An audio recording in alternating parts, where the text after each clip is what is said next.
할렐루야. 하나님의 큰 은혜가 함께하기를 주님의 이름으로 축원합니다. 우리 속담에 자기 형편과 처지도 제대로 극복을 하지 못하면서 남을 걱정하는 것에 대하여서 비꼬는 듯한 말들이 좀 있습니다. 우리 속담에 보면 좀 비꼬는 말이 좀 있어요. 예를 들면 제 코도 못 씻는 게 남의 부뚜막 걱정한다. 그런 말 참 많아요.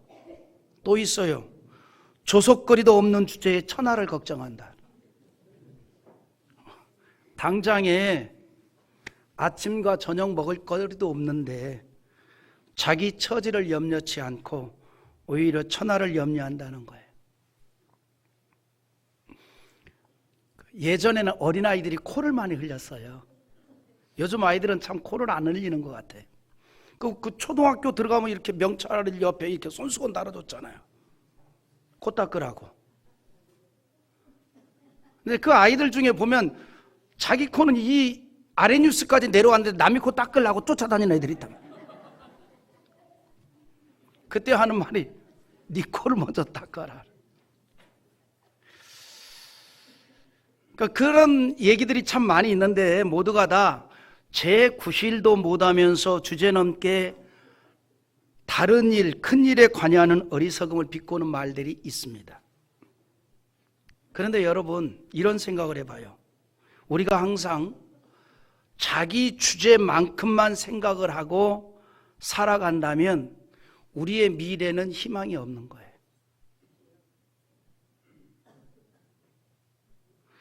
자기가 항상 자기 주제만큼만 생각하고 살아가면 우리에게 어떻게 내일이 있겠어요?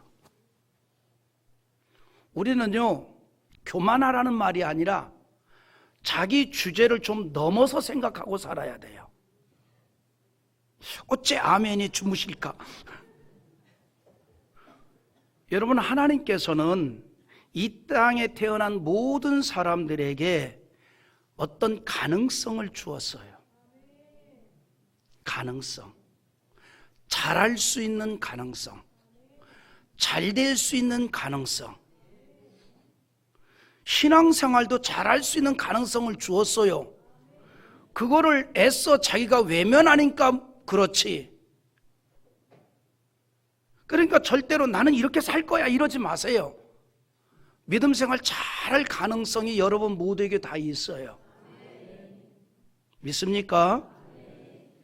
물론 자신의 분수를 모르는 것도 문제이지만 자기 속에 잠재된 능력까지 방치하는 것도 문제 중에 문제입니다. 특별히 하나님을 의지하고 사는 신앙의 사람들은 더욱 그렇다는 얘기죠. 신앙으로 사는 성도들이 세상 사람들의 시각으로 볼 때는요, 그렇게 보일 수 있어요. 조속거리도 없는 주제에 천하를 걱정하는 사람처럼 보일 수도 있습니다. 그런데 보니까 성경의 인물 가운데 그런 사례가 많이 있어요. 예를 든다면 다윗이 그렇지 않습니까?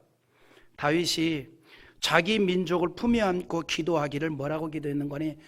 하나님, 내가 이 민족의 어둠을 물리치고 새벽을 깨우겠나이다.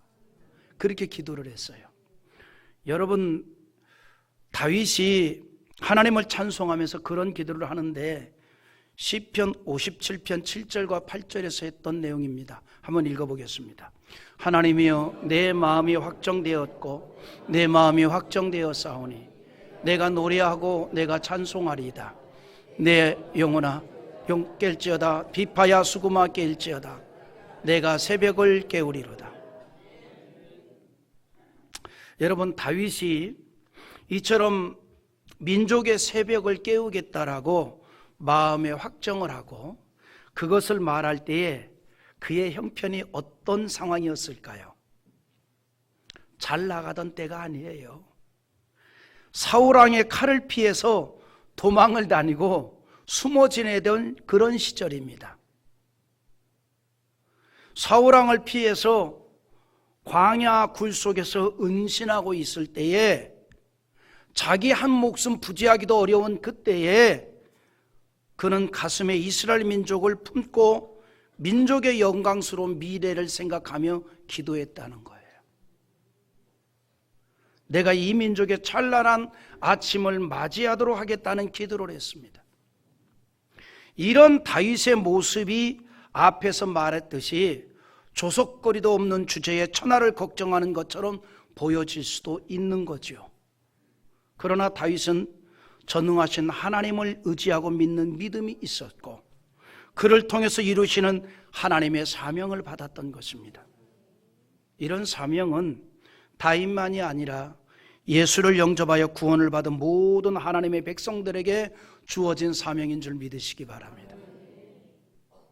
우리 하나님의 백성들은 이 시대에 민족의 어둠을 물리치고 새벽을 맞이하게 하는 시대적인 사명을 가지고 있습니다. 하나님께서 모든 그리스도인에게 그런 사명을 주었다는 사실입니다. 이 사명을 우리가 영적인 능력을 통해서 감당을 하는 거예요. 이 세상의 어둠을 물리치고 찬란한 아침을 맞이하도록 하는 일이 꼭 세상적으로 많은 것을 가져야만이 할 수 있는 일은 아니에요. 세상적으로 별로 가진 거 없을지라도 우리에게는 전능하신 하나님이 함께하고 있기에 어둠을 물리치고 찬란한 아침을 맞이하게 할 수 있는 그러한 일을 감당할 수가 있다는 거예요. 여러분, 바울을 보십시오. 그는 예수님을 만난 이후에 세상적으로 보면 보잘것없어 보였고 무능해 보였고 초라한 인생처럼 보였잖아요. 하지만 오히려 사람들을 부유하게 만들었습니다. 그래서 고린도후서 6장 10절에 뭐라 그래요? 같이 봅니다. 근심하는 자 같으나 항상 기뻐하고 가난한 자 같으나 많은 사람을 부유하게 하고 아무것도 없는 자 같으나 모든 것을 가진 자로다. 여러분, 하나님께서 이 시대를 위해서 사용하실 하나님의 자녀들은 아무것도 없는 것 같은 자라도 세상을 부유하게 하는 능력을 주었다는 거죠. 예수 그리스도를 영접한 모든 하나님의 자녀에게 주신 권세인 줄 믿으시기 바랍니다. 여러분, 하나님은요 지금도 세상을 주관하고 계십니다. 그런데 하나님께서 어떻게 세상을 이끌어 가시냐면 하나님의 자녀들을 중심으로 세상을 이끌어 가십니다. 그러므로 이 세상을 하나님이 이끌어 가는데 그 중심에 누가 있느냐? 하나님의 백성들이 있다는 것이죠. 그러므로 모든 하나님의 자녀들은 이 땅에서 살아가는 동안에 하나님의 실존을 드러내고 죄악과 어두운 세상을 희망과 빛으로 향하도록 하는 사명이 있다는 것을 잊지 않기를 바랍니다. 우리는 이 땅을 희망과 빛으로 향하도록 하는 사명자인 줄 믿으시기 바랍니다. 교회는요, 성도는 의로움으로 인하여서 상대적으로 세상의 죄를 드러내게 하여 세상을 정결하게 하고 어둠과 절망이 아니라 희망의 빛으로 향하도록 하는 사명을 받았다는 걸 우리는 잊어서는 안 됩니다. 그래서 하나님의 자녀들은요, 이 세상에서 거룩한 행진을 통하여 죄악된 세상에서 핍박을 받든지 아니면 반대로 존경을 받든지 둘 중에 하나예요. 핍박을 당하든지 아니면 존경을 당하든지. 여러분, 그래서 요한계시록 3장 15절에 뭐라 그랬습니까? 내가 내 행위를 아노니 너가 차지도 아니하고 뜨겁지도 아니었다. 너가 차든지 뜨겁든지 하기를 원하노라. 차든지 뜨겁든지는 극과 극이지요.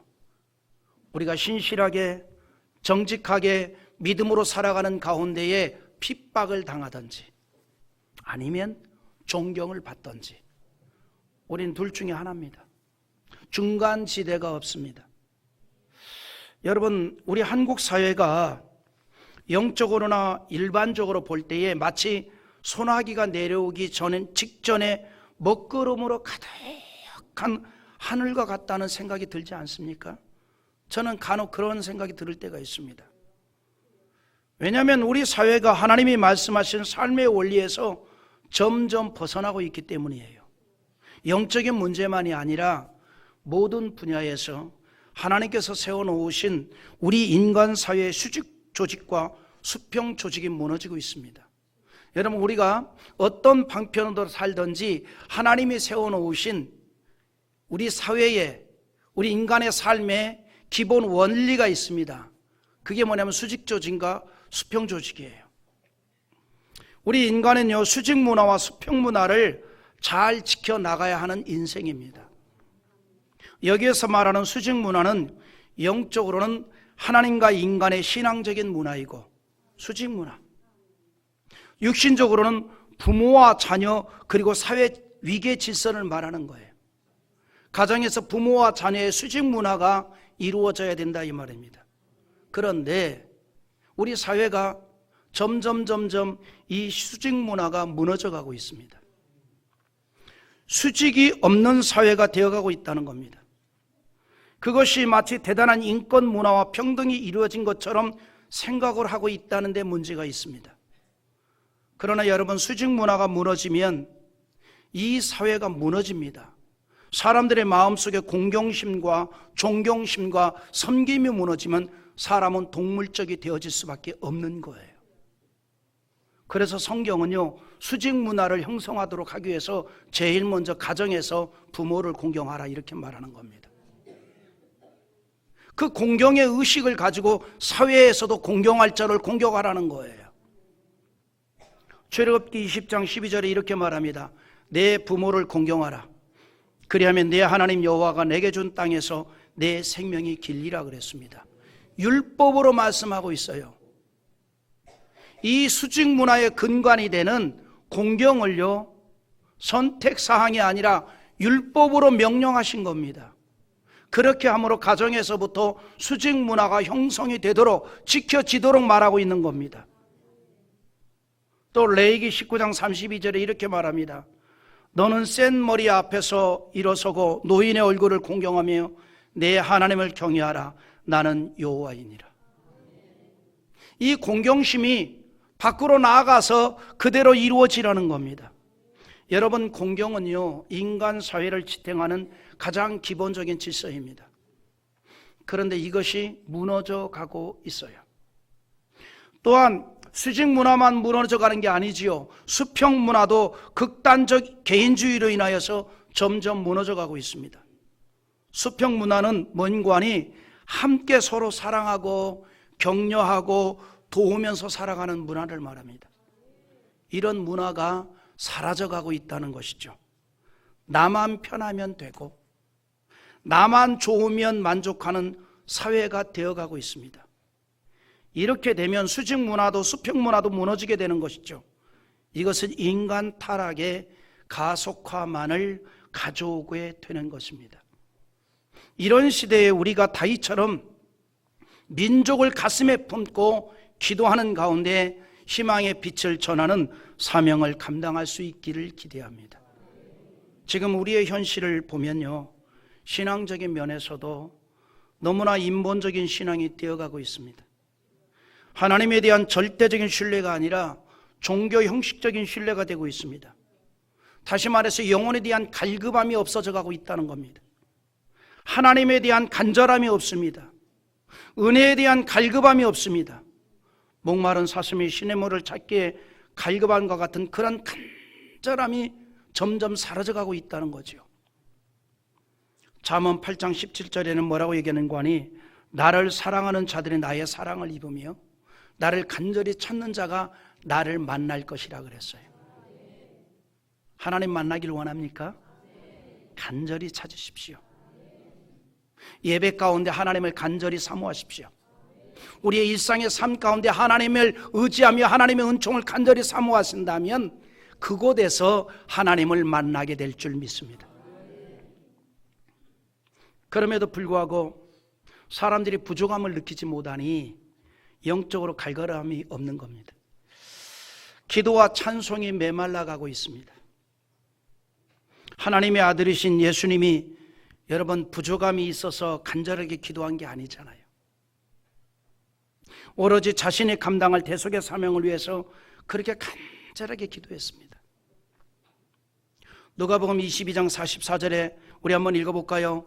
예수께서 힘쓰고 애써 더욱 간절히 기도하시니 땀이 땅에 떨어지는 빗방울 같이 되더라. 하나님의 아들 예수께서 이렇게 간절하게 기도했습니다. 얼마나 애절하게 간절히 기도를 하였으면 땀이 땅에 떨어져 빗방울 같이 될 정도로 간절하게 기도했습니다.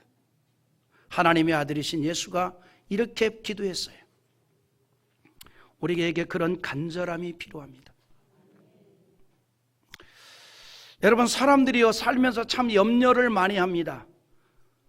나라 경제가 염려되고, 내 삶의 미래가 염려되고, 육체의 건강이 염려되고, 경영하는 사업이 염려되고, 직장 생활의 안정이 염려되고, 자녀의 인생이 염려가 됩니다. 그러나 여러분 기억하십시오. 성경은 우리에게 이렇게 말합니다. 염려는 염려일 뿐이다. 염려는 염려일 뿐이다. 너희가 염려함으로 그 길을 한자 하나 더 자라나게 할 수 있느냐라고 말합니다. 마태복음 6장 27절에 너희 중에 누가 염려함으로 그 길을 한자라도 더 할 수 있겠느냐 그랬습니다. 그냥 염려는 염려예요. 우리는 다릅니다. 염려 대신에 기도하는 자 됩시다. 간절히 기도하는 자 됩시다. 나라의 경제가 문제가 된다면 기도하십시오. 자녀의 문제가 염려된다면 기도하십시오. 경제적인 문제가 염려된다면 간절히 하나님의 은총을 위해서 기도하십시오. 빌립보 4장 6절에 이렇게 말합니다. 같이 읽어보겠습니다. 아무것도 염려하지 말고 다만 모든 일에 기도와 간구로 너희의 구할 것을 감사함으로 하나님께 아뢰라. 할렐루야. 하나님의 말씀은 염려하지 말고 오히려 기도를 하라 그랬습니다. 그럼에도 불구하고 우리의 현실은 자주 염려를 하게 만들고 있는 거죠. 자주 염려하게 만듭니다.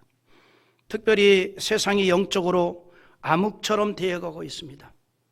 말씀드린 대로 성도들의 가슴에는 은혜의 샘이 말라가고 있습니다. 세상은 삼상치 못할 범죄를 저지르는 나이대가 점점 낮아지고 있어요. 여러분, 우리 이 사회가요 상상을 초월한 범죄의 연령이 점점 낮아지고 있습니다. 웃을 일이 아니죠. 이 비극이죠. 초등학생을 낀 중학생들이 성인 범죄단체를 모방해서 범죄 단체를 만들고, 중학생이 자기 동급생을 고등학생들과 결탁해서 성매매를 시키고 돈을 갈취하는 기막힌 세상이 되었습니다. 최근에 유행하는 원숭이 두창이라는 질병이 있습니다. 굉장히 확산되고 있거든요. 그런데 이 원숭이 두창은 주로 이 남성 동성애자 혹은 이들과 성적으로 접촉한 사람들의 매개로 전파되고 있습니다. 이 원숭이 두창이 지금 우리나라 6개 도시로 빠르게 확산되고 있습니다. 그럼에도 불구하고 국민들에게 코로나19 때처럼 경각심을 갖지 못하도록 하는 이유가 있습니다. 이 질병이 주로 동성애자들을 통해서 전파되기 때문입니다. 그럼 왜 동성애자들을 통해서 전파되는 이 원숭이 두창에 대해서 정치권에서도 침묵하고 있고 언론도 건드리지 않을까요? 이유는 딱 한 가지입니다.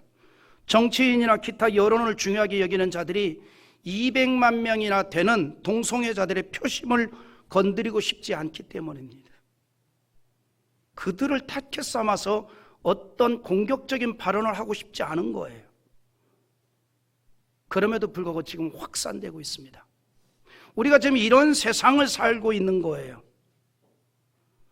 최근에 서울경찰청 마약범죄수사대가 마약 판매자, 마약 투약자 135명을 검거했는데 그 중에 마약 투약자만 95명입니다. 근데 그 95명 가운데 미성년자가 15명이나 있습니다. 최초로 투약한 범죄 마약 투약자가 16살짜리예요. 중학교 3학년입니다. 우리가 지금 이런 시대를 살아가고 있습니다. 예전에 우리나라 이제 퍼스널 컴퓨터가 처음 보급이 막 되면서 이제 부모들 간에 자녀들의 정신 건강을 위해서 컴퓨터를 자녀의 방에다 두지 말고 거실에다 컴퓨터를 두라는 말들을 많이 해서 아마 경험들 했을 거예요. 컴퓨터 전부 거실에다 놓는 부모들 많이 있었어요. 웃기는 얘기였습니다. 이제는 지금은 아이들이 그때보다 훨씬 속도와 용량이 큰 대용량 컴퓨터를 손에 들고 다닙니다.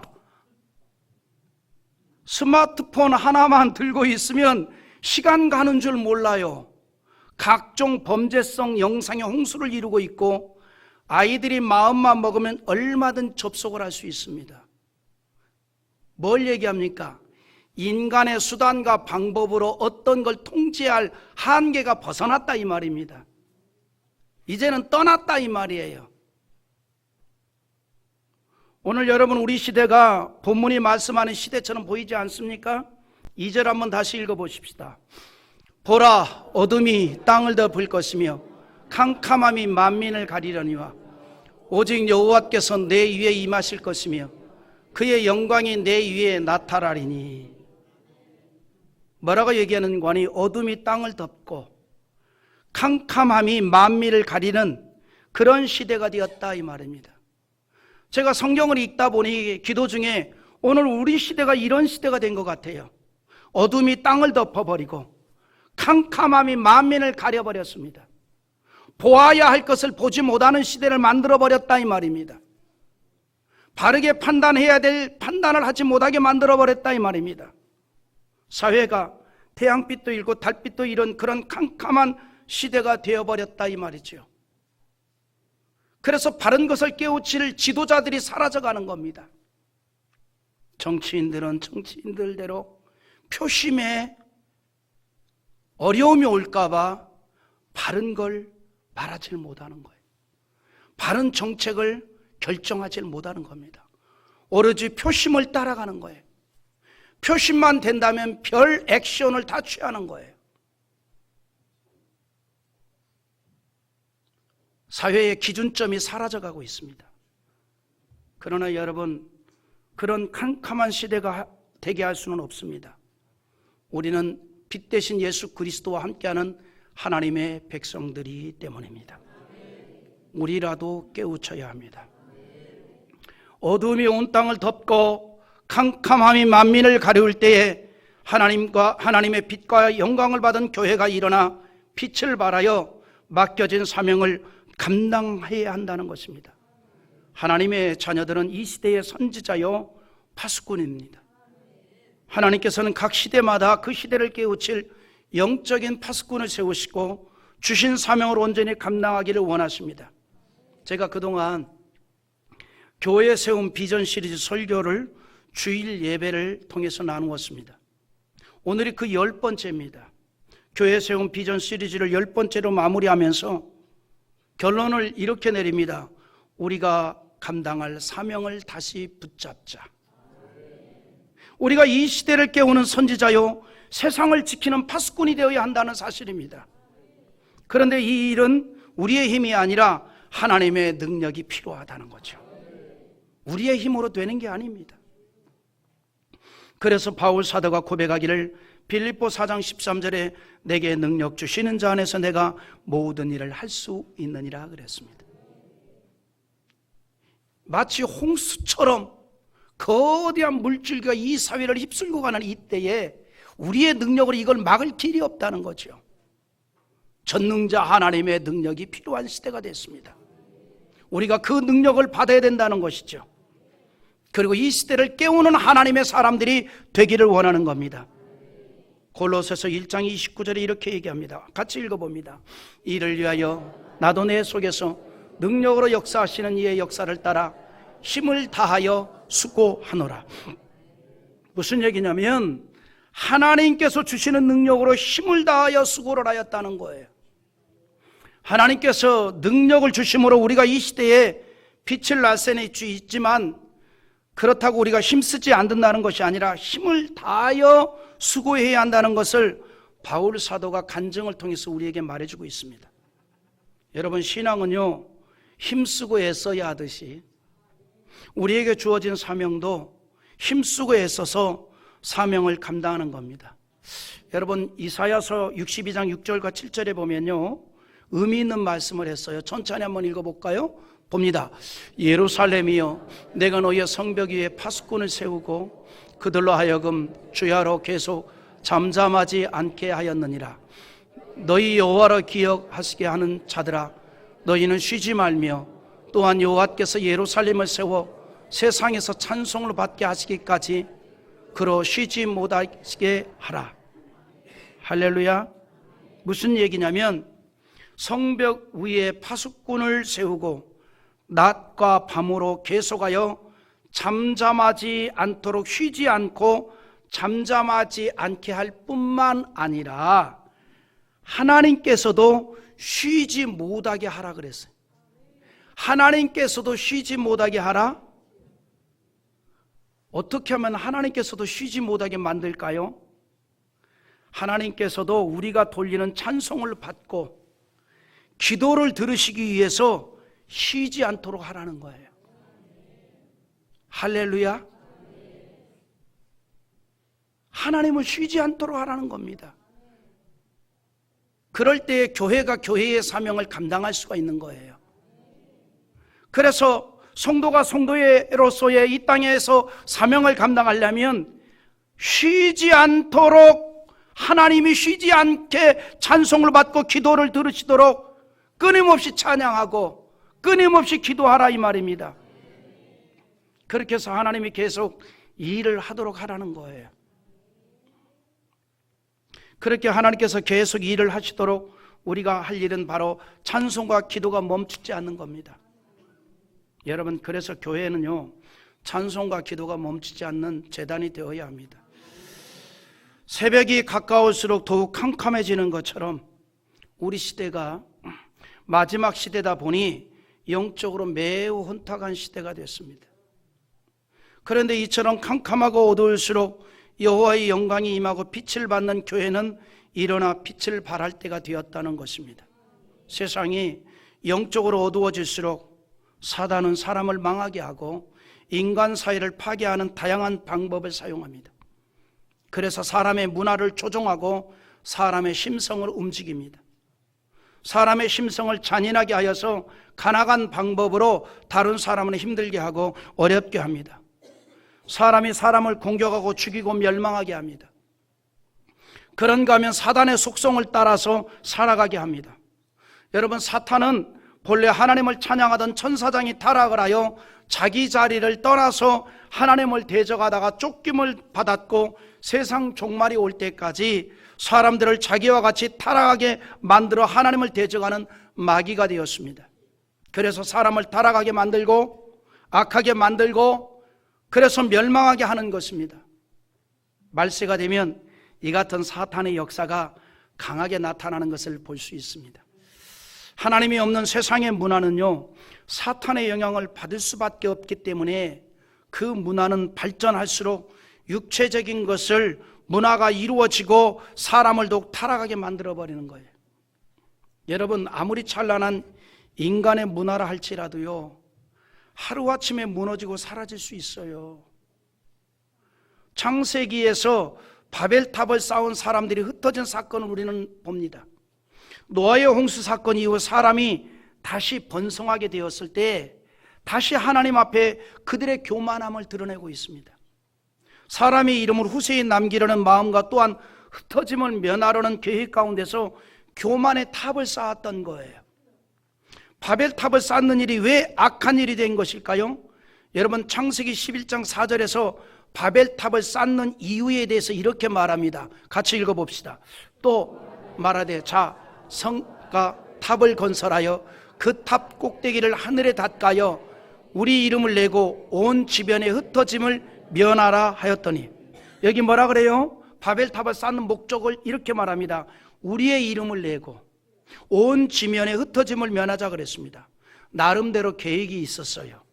그러나 여기에는 하나님과 전혀 상관없는 계획입니다. 하나님께서는요, 이 세상에서 번성하기를 원했습니다. 그러나 사람들은 번성하는 것보다는 자기들끼리만 모여있기를 원했습니다. 그래서 창세기 11장 4절에 온 지면에 흩어짐을 면하자 하였더니 그랬어요. 하지만 인간의 계획을 세울지라도 하나님이 원하지 않으면 다 흩어져 버리는 거예요. 하나님께서는 뭐라는 거니? 생육하고 번성하여 땅을 정복하라 그랬습니다. 이것이 바로 하나님의 뜻입니다. 그런데 바벨탑을 쌓은 사람들은 자기들만의 왕국을 건설하려고 했습니다. 하지만 그 뜻을 이루지 못했지요. 우리 창세기 11장 8절과 9절을 한번 읽어봅니다. 여호와께서 거기서 그들을 온 지면에 흩으셨으므로 그들이 그 도시를 건설하기를 그쳤더라. 그러므로 그 이름을 바벨이라 하니 이는 여호와께서 거기서 온 땅의 언어를 혼잡하게 하였습니다. 여호와께서 거기서 그들을 온 지면에 흩으셨더라. 흐트러짐을 면하려고 바벨탑을 쌓았는데요, 오히려 그들은 흩어져 버리고 말았습니다. 여러분, 우리 고고학자들이 이렇게 이제 전 세계에서 고고학적인 발굴을 통해서 발견된 도시들이 있습니다.